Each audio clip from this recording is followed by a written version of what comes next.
Hey there, everybody. I so hope you are having a great day. I am processing some trash this morning. So I wanted to just kind of go through here really quickly and show you what I have in my box and what I will be transforming into other things. The first thing that I have is we used all of these little napkins that I pick up at the dollar store. So I have this plastic packaging from the napkins that cannot be recycled. So what I do with things like this, and you've seen me do this before, is I roll them up into balls. And eventually the ball will look something like this. You can take a ball like this, and instead of using styrofoam balls, which are not recyclable at all, you can put your packaging, just roll it into a ball, tape it together, and you get something that looks like this, and then you can turn that into like one of these Jenny Belly bubble balls, or you can turn it into, and this has been my fond project of late, this is a hydrangea ball that's made out of old text pages, and I just love the way that you can really see all of the different colors of text pages, you know, that beautiful patinaed finish that pages get, you know, when they've been in the sun or when they've sat on a shelf for a while. I love that look. Okay, so that's one thing you can do with little plastic things like this. So I'm just going to chuck that over here in my, I actually have like a little bin. I'll show it to you like that. And so I just randomly choose some stuff to wind into my plastic balls. The next thing that I want to show you is, I love this toothpaste. You can take these long tube-like containers, you know, that have sometimes medicines come in them, you know, we see them in the store like this, and you can transform this little puppy, and I'll put a video link to how I finish my toothpaste boxes. And you tuck in the sides, you guys, and then you flatten it like this. And you've got a pocket here and a pocket here. And it is just, you know, it's another way to just create something out of trash. You can paint this, you can cover it with paper. You can do all kinds of things to it. You can put a closure on it, you know, if you want to do that. You could lace some embroidery floss or stretchy string right here and actually put in a signature, you know, and have a little mini book. But I love the way it creates the pockets right here. So just another little idea. I got this in some Happy Mail. This will be transformed into a tag. I just punch a hole in the top. Same thing here with this Fiskars thing. Man, I go through a lot of cutting, blades. But this will be transformed into a tag as well. Same thing here. So, you know, just things that you can keep out of the trash. It's already got a little hole in the top, right? So you can just make that into a super cool tag. Another fun thing that I've discovered of late is these, you know, the muffin tin liners. And they're just cool for all kinds, you know, you can make flowers out of them. I know we all know how to do that. But they're really super cool for sorting things. And I had some in my office, and I thought, well, you know, that's just another little handy tool. So don't buy those plastic sorting trays. Go downstairs, get you some muffin cups, and they are just excellent for sorting any of your art supplies. Another, see, I've got some plastic that I've kind of put in here too. So let's wind that into our plastic ball. That was from some TP. Generally, you guys, I don't use these tubes. I recycle them. I put them straight in my recycling. I think it just ended up in here because I had this plastic inside that tube. Same thing with, you know, if you get some tissue paper. You can wind that into a ball as well, secure it with some cellophane tape, and you've got a ball to work with instead of a styrofoam ball. I love love coffee, drink a lot of it, and we go through this agonizing process of coffee dyeing paper, right?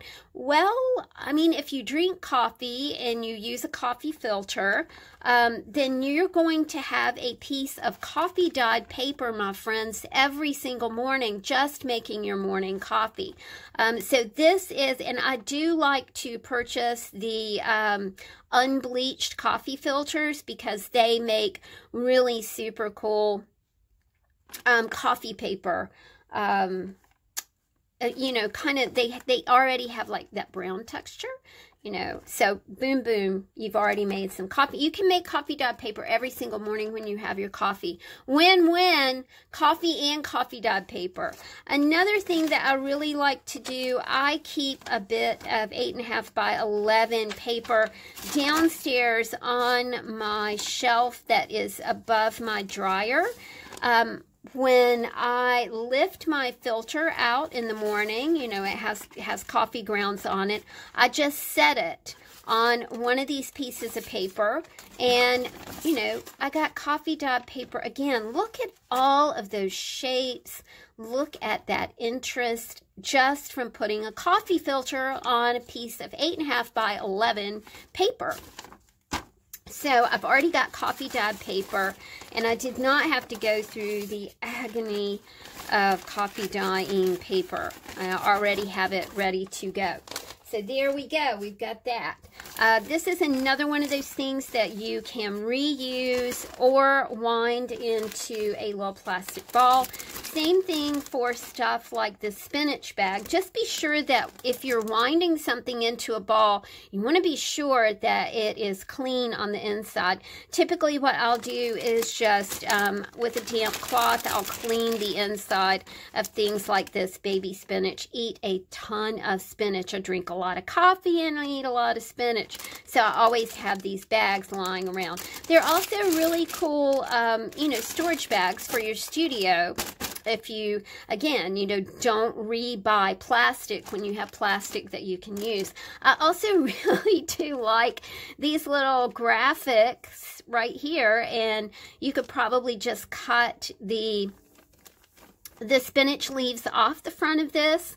I also really do like the spont as well. So lots of usable things as far as food packaging goes. Got another little thing that I can use. This is a piece of packaging. I'm going to use that as a bookmark. I got these in Prevention Magazine. I love that magazine. And you can turn these into journaling cards. You can turn them into small books. You can put them in the signatures of junk journals. You know, no end to what you can do with that kind of junk mail. I think here I still have some things that I can wind into balls. I'm going to show you this right quick. Color hole, please. I've lost my space. I've lost my place. Oh, there we go. There it is. This is the top from, like, I think this is a burrito bag. You know, a lot of times you'll have these pull tops that are on cheese or, you know, whatever kind of thing. This makes an awesome little tie that you can tie onto a bookmark. There you go. I mean, it just works out really, really great. And you've kept something out of the trash. This is a collection of all my paper from the kitchen. These are, this is a sugar bag. This is the top of some cooked ham. Again, punch a hole in that and you've got a journaling tag. I think that's coffee dyed paper. I really did love just this sugar bag. I thought it was super cool. You know, you've got some nice white paper right there. I mean, you guys know this if you followed me for a while. I'm a non-consumer, so anything that I can reuse or find a new life for, I do that. This is the top of a ketchup bottle. And I think that this would be really neat if I just needed a teeny tiny palette, right? So you could drop some paint right here, put some water right here, and have yourself a teeny tiny palette and keep something out of the landfill. Last but not least is the use of a piece of food packaging as a palette. And I've been making books, and so I've been painting the pages, and I use this as a palette instead of putting paint on an actual, you know, palette or whatever. You know, I try out little stamps here, and the cool thing about this is I can fold this like this and package it up, and it is an art mailer. It's an artsy way to send something to somebody. Again, you know, you're going to keep this out of the landfill. You're going to give it a new life. Your person that you're sending it to can whack this up into ATCs, or you can resend, you know, this to someone else. So just another cool little hint for packaging. Of course, I try to buy my eggs in cardboard, but sometimes I'm not at the store that has the cardboard packaging, so I buy eggs in these styrofoam cartons. Styrofoam is great to add dimension and texture to your pieces, so I always just cut this up. It's also, this is kind of a cool sorting space as well. As far as this goes, this is what I use to, as a palette as well. So I would drop paint in here, and then I would, you know, this is a spare paint that I just, you know, I would stamp on here or paint on here, see if that was going to work out. So just really good uses to, really good ways to just reuse your trash. Keep it out of the landfill. Keep it out of the trash bin, folks. Thank you for listening. I hope this helped you guys. Recycle, reduce, reuse, and recycle. And make your trash into art supplies. Thanks, y'all. Talk to you soon. Bye.